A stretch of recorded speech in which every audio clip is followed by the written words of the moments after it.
We give the highest praise, glory, and honor to our loving Savior Jesus Christ. And we give double honor to our beloved parents in the Lord. And we remember and cherish the blessed preachings and teachings of our dearly beloved and honorable pastor, Evangelist Wildy Estrada Almeda, and beloved Assistant Pastor Lina C. Almeda. And greetings to the beloved Almeda family, beloved preachers, workers, beloved brethren, visitors, and broadcast viewers.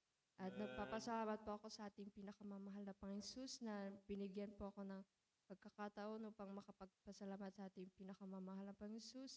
At nagpapasalamat din po ako sa ating mahal na Panginoon Jesus sa mainit po na pagtanggap po sa amin dito sa RA Outreach. At nagpapasalamat din po ako na sinundo po kami papuntang mula po airport to sa aming matutuluyan at nagpapasalamat din po ako sa ating pinakamamahal na Panginoon Jesus na sa pag-iingat at paggabay ng ating mahal na Panginoon Jesus mula pa lang po sa Pilipinas at papuntang dito po at na pag-iingat ng ating pinakamamahal na Panginoon Jesus.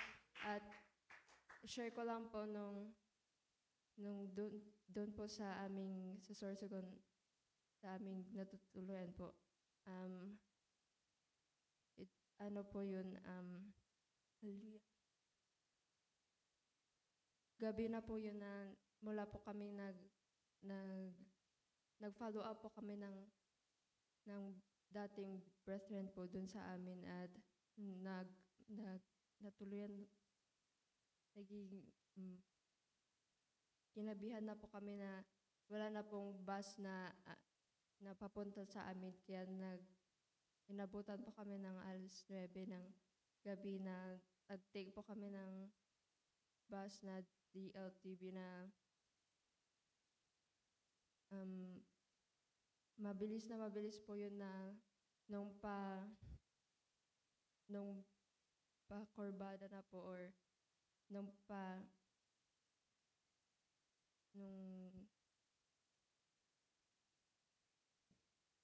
pag-tutor na po ay bigla po tong nag-outbalance po siya. Kaya nung malapit po ako sa window seat, nakita ko na po talaga yung kalsada, malapit na po sa windows.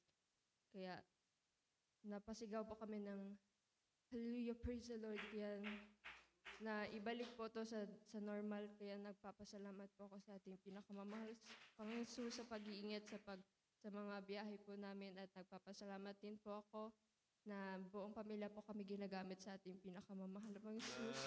Di man po karapat-dapat, ngunit Kanya ginagamit sa banal na ubasan sa ating mahal na Panginoon Jesus. At nagpapasalamat din po ako sa pagpapalang material, physical, financial, at higit sa lahat sa pagpapalang spiritual at ang lahat ng pagpuri, papasasalamat at tayong sa ating pinakamamahal na Panginoon Jesus.